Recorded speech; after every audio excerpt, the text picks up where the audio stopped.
Ei, moçada, este vídeo vai trabalhar com vocês, tá? Com o assunto chamado de domínios morfoclimáticos, belezinha? Tá bom. Agora, o que é o domínio morfoclimático, Sidney? Este assunto, ele é muito importante porque a partir deste nós vamos dissecar algumas paisagens no território brasileiro, tá? E posteriormente até nos domínios mundiais. Agora, o interessante é que muitos de vocês já até devem ter iniciado o estudo sobre domínios morfoclimáticos. E o importante aqui não é, na verdade, refazê-lo, mas trabalhar com um material para que você possa ter pré-requisitos para entender daqui para frente, tá? Então, nem sempre nós temos a chance, por exemplo, de dissecar o assunto do domínio morfoclimático em suas especificidades, o relevo, o clima, a vegetação, né? Então nós temos que passar direto para os biomas específicos do território nacional.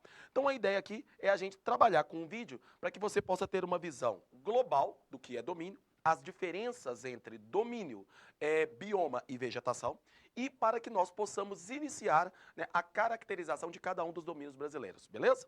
Então, primeiro, o que é um domínio morfoclimático? O domínio morfoclimático nada mais é do que a paisagem do espaço. Perfeito? Este conceito ele foi introduzido no Brasil por um geógrafo chamado de Aziz Absaber. Tá, Sidney, mas é aquele geógrafo que criou uma classificação do relevo brasileiro na década de 60? Exatamente este, tá? Então, é este geógrafo que cunhou o conceito de domínio morfoclimático. Então, vem para cá. Olha só. Se você olhar, domínio morfoclimático é muito confundido com o conceito de biomas, que também às vezes é confundido com o conceito de vegetação, tá? Os mapas destes três conceitos, eles têm suas diferenças, tá bom? Primeiro, o que é o domínio morfoclimático? O domínio morfoclimático, ele está associado à paisagem. Olha aí, meus amores, associado à paisagem. Sidney, o que é a paisagem? Olha, a paisagem é um dos conceitos do espaço que nós vimos lá no início do conteúdo, que é muito importante, que é o retrato, que é a informação imagética. Eu falei para vocês que domínios morfoclimáticos são paisagens. Então, isto inclui o relevo, isto inclui a vegetação, agora, isto inclui também a fauna, feito, o clima. Então, todas essas características, elas fazem parte de um domínio morfoclimático. Agora, não pode confundir com biomas. Olha aqui o bioma. Quando me refiro a bioma, eu estou me referindo à biocenose. Biocenose. Tá? Biocenose. Essa biocenose ela está associada ao conceito de ecossistema. Ecossistemas. Olha aí. Ecossistema, perfeito? Tá bom, Sidney, o que é um ecossistema? Esse ecossistema é a interação entre os elementos bióticos e abióticos do meio, perfeito? Então, dentro de um determinado domínio morfoclimático, eu tenho inúmeros ecossistemas, tá? E destes ecossistemas eu tenho o que nós chamamos de biocenose, que é a parte viva, né? Que é a fauna e a flora. Então, quando a prova se referir a biomas, nós estamos nos referindo à vegetação e a fauna e os animais, perfeito? Então esta interação, tá, destas relações bióticas que ocorrem entre os seres é que nós vamos chamar de biomas. Então o domínio morfoclimático amazônico, ele trabalha com clima, relevo, vegetação e hidrografia da floresta. Quando eu me refiro ao bioma amazônico, eu apenas vou me referir à vegetação e à fauna da floresta, fechou? Beleza. Agora vem para cá. E o que é a vegetação? A vegetação, meus queridos, é praticamente só a parte fitogeográfica, tá? Ou seja, são as plantas, é a flora. Então, quando eu me refiro à vegetação, aquilo ali são as características das folhas, das árvores, né? Dos portes arbóreos, herbáceos e arbustivos. Uma vegetação, ela está dentro, contida dentro de biomas. E os biomas estão contidos dentro dos domínios morfoclimáticos, ok? Então, se porventura eu tivesse que fazer um conjunto aqui, nós falaríamos aqui que isso daqui é o nosso domínio morfoclimático. Dentro do domínio morfoclimático, nós temos o nosso bioma e dentro do bioma eu tenho a vegetação. Tá vendo? Então, é claro que a vegetação aqui, ó, ela é o elemento, né, mais modesto. Vegetação do domínio morfoclimático. Vegetação. Então, ela está contida dentro do que nós chamamos de bioma. Tá? E tudo isso vai caracterizar o nosso domínio morfoclimático. Domínio. Olha aí. Então, caiu na prova para vocês, não errem isso mais. Então, o domínio, ele engloba todo o bioma, que engloba a vegetação. Fechou? Tranquilo isso aqui? Olha aqui, quando você olhar um mapa, você vai perceber que o único deles que trabalha com uma zona de transição é o domínio morfoclimático, ou seja, as paisagens, o clima, o relevo, a vegetação, tá? Tudo isso sofre uma mudança gradativa. As paisagens não mudam de uma hora para outra. Agora, quando eu estou me referindo aos biomas e à vegetação, você vai perceber que na classificação, tá, no mapa, estes são separados apenas por uma linha. Claro que entre eles existem algumas pequenas diferenças, tá, como as especificidades de algumas áreas, como a mata de cocais, né, que em determinados mapas elas estão contidas ali, né, dentro do bioma amazônico, dentro do bioma do cerrado, um pouquinho no bioma semiárido, tá, mas quando eu me refiro à vegetação, ela tem a sua especificidade, as matas de cocais, né, o babaçu, a carnaúba, uma vegetação na qual, né, você tem ali uma área de transição, um endemismo muito grande, que para os biomas, nós vamos trabalhar com área de ecótono, tá? Ela é chamada de área de ecótono. Por quê? Porque ela é uma transição do clima semiárido com o clima equatorial com o clima tropical. Então, ao sul ela é tropical, tá? A leste ela é semiárido e a oeste ela é equatorial, né? Amazônico, é quente e úmido durante todo o ano.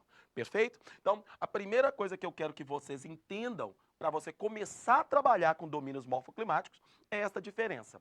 Fechou? Tranquilinho? Ok. Então, vamos passar aqui para uma outra parte deste conteúdo dos domínios morfoclimáticos, que são os elementos do domínio, perfeito? Então, vamos tirar aqui os elementos deste domínio.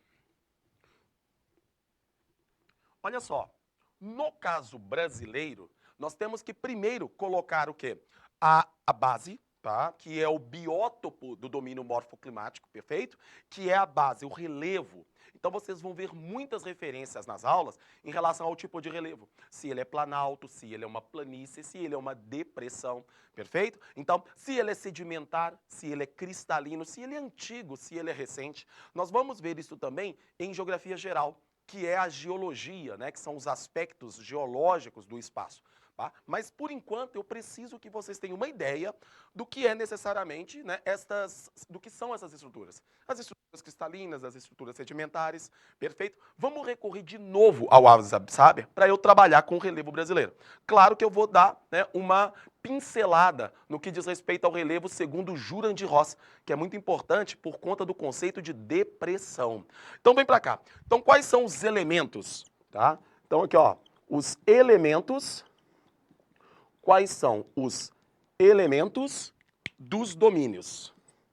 Dos domínios. Dos domínios. Tá bom, Sidney. Primeiro deles é o relevo. Relevo. Tá? Então, nós temos que entender o relevo, que é justamente o biótopo do domínio. Nós temos que entender o clima, porque o clima, ele é principalmente o responsável pela vegetação. Vegetação. E, por fim, nós temos a nossa fauna. A fauna, ok? É claro que eu quero deixar aqui, ó, a fauna, nós não vamos entrar em especificidade dela, é claro que ela será citada ao longo do curso, mas a biologia vai trabalhar com muito mais propriedade, tá? Então a gente delega a fauna para a biologia, enquanto nós trabalhamos com os outros três aspectos, o relevo, o clima e a vegetação, ok? Tá bom. Então vamos aqui entender o seguinte. Quando nós falamos de relevo, nós temos que entender que relevo é o quê? O relevo nada mais é do que uma resultante, perfeito? O relevo ele é uma resultante de quê? De agentes que atuam sobre ele, que nós chamamos de exógenos, tá? E de elementos que atuam sob ele, que nós chamamos de endógenos. Tá? Então, esse relevo nada mais é do que uma resultante de agentes exógenos e de agentes endógenos. E juntos vão construir a morfologia da superfície terrestre. Tá? Quando eu falo de clima? O clima, na verdade, é um conjunto, é uma sucessão de tempos, tá, que se repetem habitualmente ao longo de um ano. Ou pelo menos durante um período significativo, né, ao longo de 30 anos, para que eu possa identificar as características constantes do clima. Então, o clima é um conjunto de tempos atmosféricos, tá? Então, chove num determinado período do ano, né? Faz calor num outro determinado período do ano, fica seco num determinado período do ano, tá ok? E a flora, né, ou seja, a vegetação, ela vai fazer parte do quê? Né? Nós temos que entender que estes biomas, né, que esses domínios morfoclimáticos, eles interagem, né, muito com a vegetação. Então, a vegetação, por exemplo, do cerrado, ela é adaptada ao relevo, adaptada ao solo, com características muito específicas, tá? Que, por exemplo, faz com que ela seja retorcida, escleromórfica, perfeito? Tenha raízes profundas, como é o caso do cerrado, tá? Nós temos características ligadas ao clima. Por exemplo, uma vegetação decídua do cerrado, cujas folhas caem. Já na floresta amazônica, nós temos vegetação de quê? De árvores longilíneas, tá? Chegando até 60 metros de altura, mas com raízes muito rasas, tá? Então, com baixo poder de fixação, perfeito? Agora, uma vegetação cujas folhas constantemente estão nas árvores. Claro que há, né, as devidas trocas naturais de folhas das árvores. Mas não há nenhum período decíduo, ou seja, nenhum período em que essa vegetação fica desfolhada. Também está sob a característica do clima. É muito comum a gente falar o seguinte, que a vegetação é o espelho do clima, perfeito? E isto tudo interage de forma muito sistêmica. Então, o domínio morfoclimático, ele é um conjunto de biomas, tá? Associado ao biótopo, e que, por si, se interagem de forma sistêmica. Basta o homem chegar, e aí a gente vai ver isso também, né, e que ele transforma esse espaço, que é dividido em, né, meio natural e meio antrópico, no meio antrópico, no meio transformado. Então, o meio transformado é aquele que sofreu a ação do homem, seja ela na agricultura, seja ela na pecuária, seja ela na pavimentação, né, na urbanização, e entre outras ações do homem, o extrativismo. E ao longo deste curso, nós vamos perceber que a intervenção do homem trouxe consequências para cada um destes domínios morfoclimáticos, para cada uma dessas vegetações que os compõem, né? É muito comum, por exemplo, no Brasil, o conceito de hotspot para dois grandes, né, domínios morfoclimáticos brasileiros, que é o caso do Cerrado e o caso da Mata Atlântica, perfeito? Justamente pela quantidade de espaços que foram degradadas permanentemente. Mas isso nós vamos ver agora ao longo do curso. Galerinha, muito obrigado, fiquem aí e continuem estudando conosco. Valeu, até mais!